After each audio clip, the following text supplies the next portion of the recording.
बसा ना. बसा तुम्ही बस.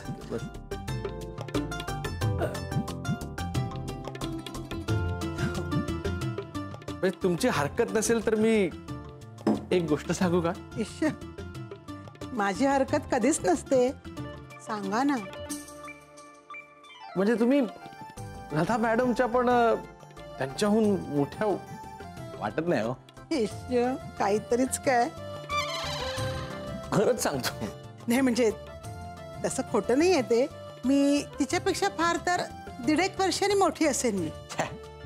कमीत कमी 15 ते 16 वर्ष लहान वाटता तुम्ही त्यांच्या. म्हणजे काय खोटं नाही आहे तुमचं म्हणणं. म्हणजे मनाने मी अजून तरुणच आहे. तुम्ही ना खूप लागवी आहात. माझं सोडा हो, पण तुम्ही पण काय कमी हँडसम नाही आहात. अगदी बाबांवर गेलायत. बाबांवर? बाबांना तुम्ही ओळखता? नाही म्हणजे अंदाज. बरं मला एक सांगा, तुम्ही लताला किती वेळा ऐकलंय?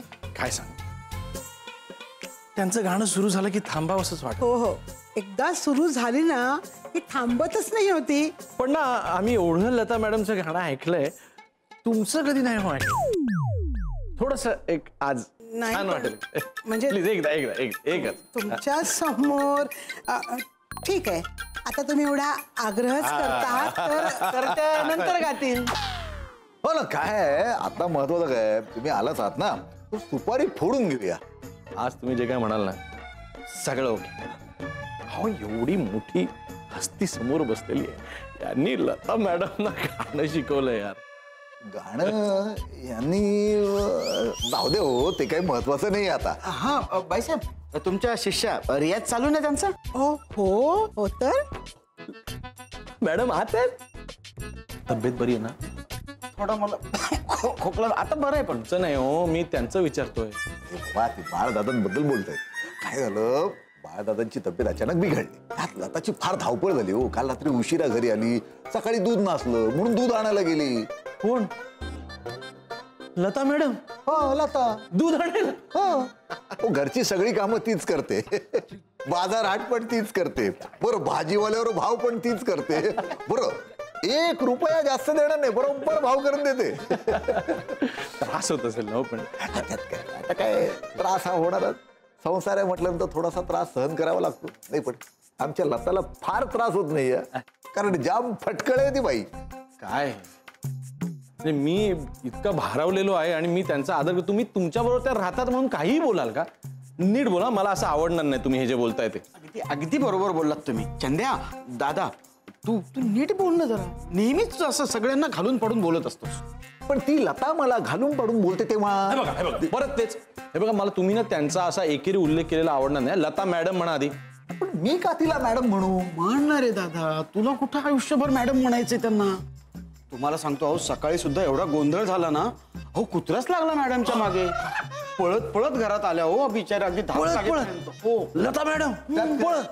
सफरचंदाचे काप नीट परतल्यानंतर त्यामध्ये दालचिनी पूड आणि मध घालून पुन्हा नीट परतून घ्यावं. बटर लावलेल्या ब्रेडवर सफरचंदाचे तुकडे, बदामाचे तुकडे, टुटी फ्रुटी, डार्क चॉकलेट आणि मीठ घालून दुसरा ब्रेडचा तुकडा त्यावर ठेवून वरच्या बाजूला बटर लावून घ्यावं. एका बाउलमध्ये स्ट्रॉबेरी सिरप आणि क्रीम घालून सॉस तयार करून घ्यावा. तयार सँडविच पॅन मध्ये बटरवर ग्रिल करून घ्यावं आणि स्ट्रॉबेरी सॉस बरोबर सर्व्ह करावं.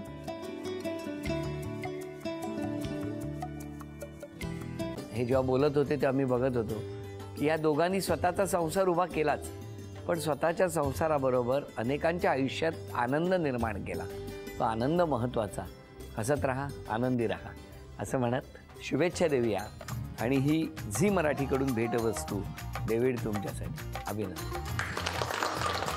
आणि वहिनींना तथास्तू पुणे यांच्याकडून ही पैठणी.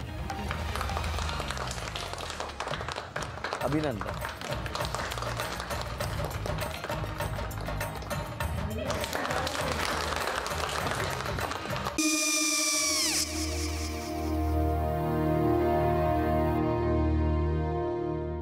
काय गो?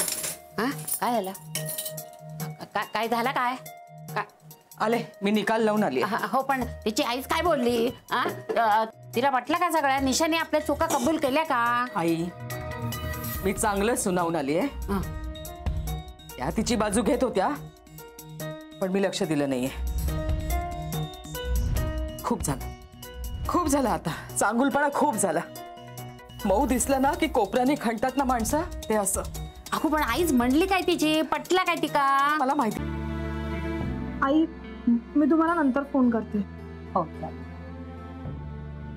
आणि आई बाबा जे बोलले त्याचं वाईट नका वाटून घेऊ. सॉरी. सॉरी काय त्या? नेहा आले. आई मी येते. हो काकू येते.